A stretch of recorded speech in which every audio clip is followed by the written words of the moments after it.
welcome to FOI Fest 2026. Hello everybody, my name is George Greenwood and I'm an investigations reporter at the Times newspaper and, to put it mildly, an avid user of FOI for my reporting. Today it's going to be a quick fire skill session, just 10 tips in 10 minutes on how best campaigners, journalists, members of the public, even sometimes public authorities can use FOI to the best of their ability and to get the most out of it. So I think the first thing to say is that don't be afraid of the appeals process. Not every public authority gets it right first time. Sometimes providing more context of your request can be really important and explaining why it's in the public interest to disclose it. But also I think that as from a journalist's point of view or a campaigner's point of view, if you think there's something really good there, you should exploit the opportunities for appeal you have. I think that when you can, you do need to get through why is this in the public interest? Why is this something that should be disclosed?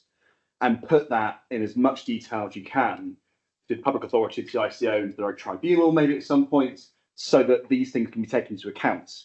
In terms of the ICO, remember, you don't need to write essays, and I'm sure Warren's talked about the use of AI maybe not being most helpful if you just want to put across what your point is, but you do have that right of appeal, and if you think there's a good story there and you think there's public interest and stuff being out there, you should make that appeal. Inevitably, in the way FOI law works in the UK, you have to play the long game slightly. You know, if you have to go to an ICO appeal, that can take months to get through. If you have to go to the tribunal, it will take even longer. So to some extent, you have to punch clever. What you can't assume is that within a month of you getting, within a 20 working days, you will get the information you need to write a story, to build a campaign, to find information that's something that you can use. In my experience, I tend to think in terms of 12 to 18 months. Can I get is this still going to be a story in 12 to 18 months to justify the effort I'm putting in to go through the appeals process?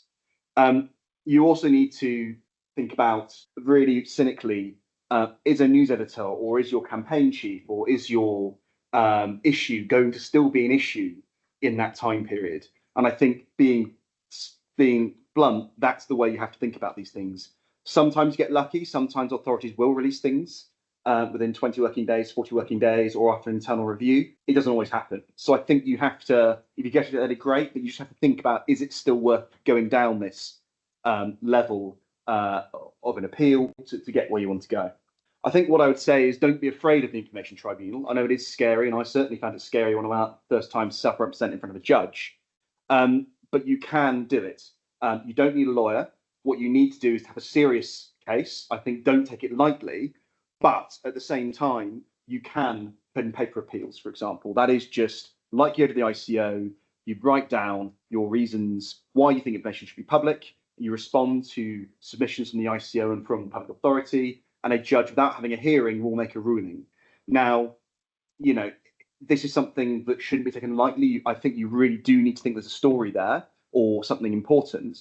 But if you don't think you got your shot the first time around the ICO, and they missed something, or you think that they didn't quite get something right, and it does happen, don't be afraid to consider an internal information tribunal appeal. I think, as Isaac was talking about just now, when you're sending round robins, do consider doing a test sending of requests first. I've been there and sent 400 FOI requests to every public authority in the country to realise that I was citing the wrong piece of legislation or the wrong thing, and suddenly got 400 refusals, and it killed my inbox. So do consider sending, maybe it's 10% of the authorities you're looking at. It reduces burden on them, because if it's not going to be a story you're going to do, it doesn't waste their time, it doesn't waste your time. FOI stories are not going to be something you get within a month. And actually taking this longer term approach means you get a much more targeted request when you send out the final round robin, and you're going to get a much better result and give you something that actually might prove something you're trying to look into. So don't be afraid to actually do one round of requests to see what information is held, how it's held, and it really leads to a much better FOI practice that wastes less time for authorities and wastes less time for you. Get on the phone. I think that all too often, and younger reporters especially who've grown up in the technical era, and the same campaigners, they're afraid of the mobile phone. They're afraid of ringing someone up and asking questions. Most FOI officers are there to help you. They are there because they care about information. And actually talking to them is going to be something that saves everyone lots of time and lots of aggro. Generally, in my experience, it's not FOI officers that are refusing disclosure in authorities, it's people who are higher up the chain. That's where the pressure comes from, not from FOI teams themselves. And as Morris was saying, like knowing that they can tell their advisors, you're not going to be able to not release this, can be really helpful. But getting on the phone with them, talking about them, they can help you target your requests. It saves them time and it saves you time. And as long as you go onto it with an open-minded view that they're not there to try and stop you, they're actually probably going to be a good resource for you. And actually getting on the phone when you can, that can save everyone a lot of time. Now, of course, some authorities don't put phone numbers on websites, or it's quite hard to find. But where it's available, don't be afraid to get on the phone and talk to these people if you can. Don't be afraid to combine your data rights. So DPA and FOI requests can be used in concert. Sometimes government departments just accuse you of misusing the law in doing so, but it's not true. You're allowed to send a DPA request and follow it up with an FOI request. This is an example from the Attorney General's office where I'd done some work on emails sent by now Reform MP Suella Braverman. It took getting to the tribunal and a long piece of work to get the information, which proved that she was misusing the emails, which posed a security risk. I got a story out of it eventually, but the request was so slow. I did have concerns about how my own personal data was being used. So I filed a DPA asking for every email about me, got the response, and then found what was most interesting responses in that and filed an FOI for each of those documents. And that's what you got, where actually, you can, the DPA version of that was just George Greenwood, a bit of this, and actually the rest of it all came from the FOI.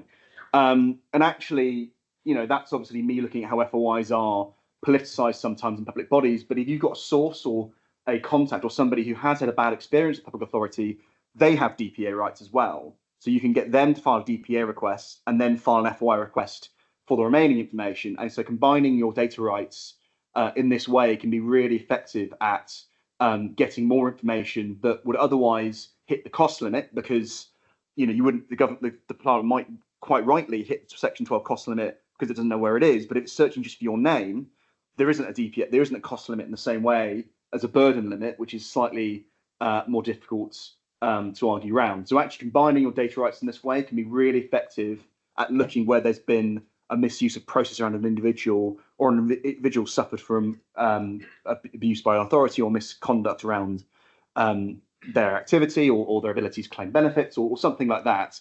So don't be afraid to consider combining your data rights in the situation. And in this case, it led to the ICO actually taking action against the AGO because of the way they handled information. So you can see even, something that might seem, technical, actually it can lead to action being taken against authorities as a result. A lack of transparency is actually a news story in itself, in my view. I think, especially when it's stuff that's really in the public interest and an authority does resist, hold up, force you to go to the ICO, force you to go to the tribunal, that's actually something worth writing about, because I think that, for whatever the letter of the law, there's a moral question here. Should this information be public? And actually, in my experience as a reporter, sometimes fighting that in parallel in the press can be effective at making a government department or a public authority reassess whether it's worth fighting this all the way through.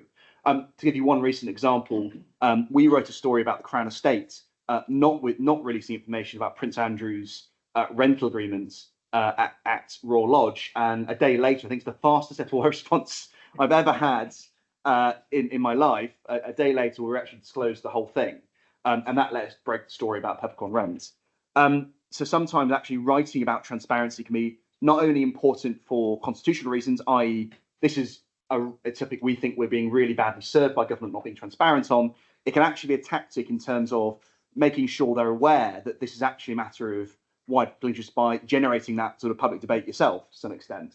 And that can really help government departments reassess whether stuff should or should not be public. One thing I'd really encourage everyone to do who does lots of requests is keep a request library. Don't just keep it in an inbox somewhere. Actually think about having a structured response library that you can keep track of what you've asked for, because often things change. News reports change. What is salient in a situation changes. And suddenly a story that you thought was interesting, but not maybe the biggest in the world, can suddenly become really relevant. And having that kind of structured archive means you get the most out of that information, that it's not just been a sort of FOI that sits in your inbox, that actually you can then go back to and use and get the most value for time and money out of the FOI requests. So to give you one example, I did a whole series of requests to public authorities about Chinese funding for university programs. That fell out of the news. The story didn't get used initially, but I kept a good record of what I'd done there. And then suddenly there was a news hook for this about a scandal at a different university. And within a week, I could run up a story about this based on the other FOIs. So it's a really good example to keep a really good record of what you've done. Don't just dump it somewhere. Actually, keep this on your computer somewhere so you can come back to it later, or also inform future requests. If you've got something before, knowing that you've got it before and you might want to go for it again can be really helpful in making sure that you can use precedent to help negotiate with authorities that may be slightly recalcitrant about responding. One thing we don't really talk about here, but it's really important, is often FOI laws around the world are not jurisdictionally limited. So in the UK, for example, if you're a Swedish national or a French national, there's nothing to stop you making an FOI in the UK. And that's often true abroad as well. So actually, if you're doing campaigning or reporting, getting information under other FOI jurisdictions and then comparing that to the UK, or using that to find information about UK-related matters in other jurisdictions, can be really helpful. I mean, to give one recent example, in October, with the Organised Crime and Corruption Reporting Project, we did a big investigation into doctors who've been banned in foreign countries who've been able to get UK medical licenses. Now, that involved us filing FOIs all over Europe to get the ban lists and then to match them. But for example, one of the key stories from that came from an FOI we filed in Norway that showed a doctor who was registered in the UK had been banned there and actually got the whole reasons for his banning.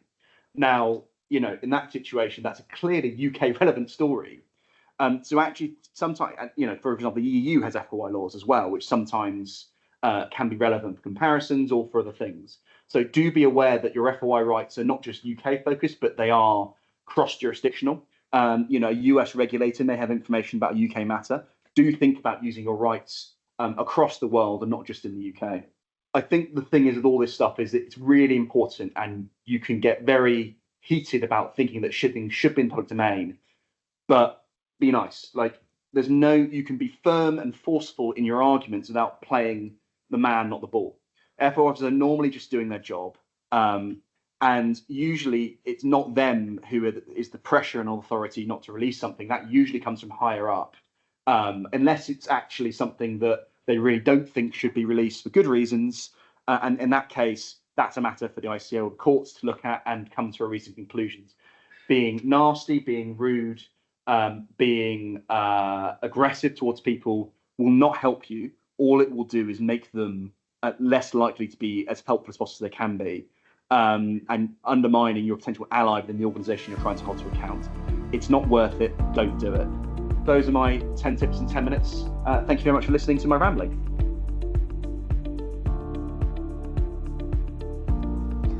Hello to our most completest listeners. If you're still listening, thank you so much for sticking with this right to the end. I'm Miff from My Society, and it's my job to put these podcasts together. And you know what? It would be really helpful for us to know a bit more about how and why you are listening to them. So if you have a moment, please do take a look at the show notes, where you'll find a link to a very short survey. It'd help us so much if you could fill that in. Thank you.